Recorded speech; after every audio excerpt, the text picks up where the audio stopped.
They're in the gate.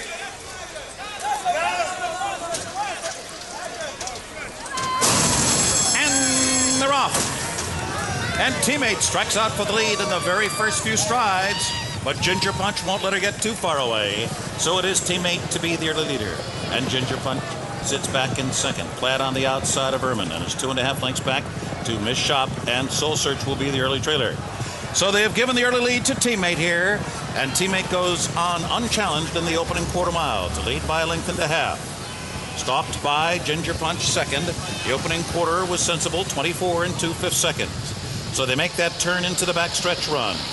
Teammate uncontested lead. Ginger Punch sitting a cool and calculated second.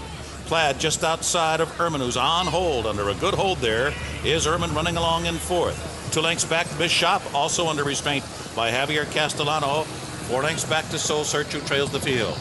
So they continue the run down the backstretch after an opening half mile in 48 4/5 seconds. The fractions have been moderate for Teammate.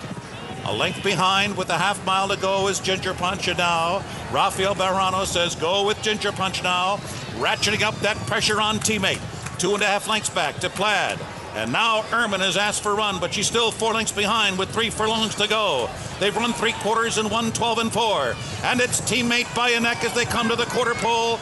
Ginger Punch right at her throat latch now as the field turns for home. Plaid is third. Miss Shop swings into action on the outside. Top of the stretch now. And Ginger Punch driving to that lead. Ginger Punch will come to the 8th pole, going away by 2. Teammate has no response to that. They're coming down to the final 16th, and Ginger Punch in a runaway here. Ginger Punch on her way to the Breeders' Cup with style. Won it here by better than 6 lengths at the finish. Miss Shop came on for second, and Teammate was third.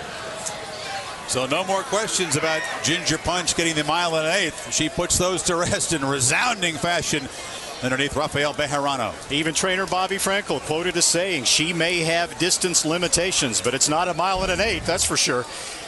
This Distaff division has been a little bit in disarray here over the last few weeks. We did see a big win by Unbridled Bell at Delaware, but that's kind of a quirky surface. This filly, Ginger Punch, might have just risen to the top of the heap completely here. You can see Ginger Punch right here on the outside of Teammate. Made her move just slightly early to making sure the Alan Jerkins filly, the gray filly, Teammate, didn't get too much of an advantage. And Bobby Frankel was right. By keeping her closer to the pace, her punch was very effective. And just as we saw in the Diana with Bill Mott and My Typhoon, Bobby Frankel talked the owner, Frank Stronach, into not retiring Ginger Punch last year. Stronach and his advisors wanted to retire to the broodmare shed, and Frankel said, if you let me have her one more year, I promise you she'll win a Grade 1 stakes. Always listen to the 5-time Eclipse Award winners, right? Listen to those trainers, not the advisors. Keep the stars of this sport around, right? It's good for everybody. Absolutely, and you see the unofficial order of finish, Alan Jerkins finishing second and third with Miss Shop and Teammate there.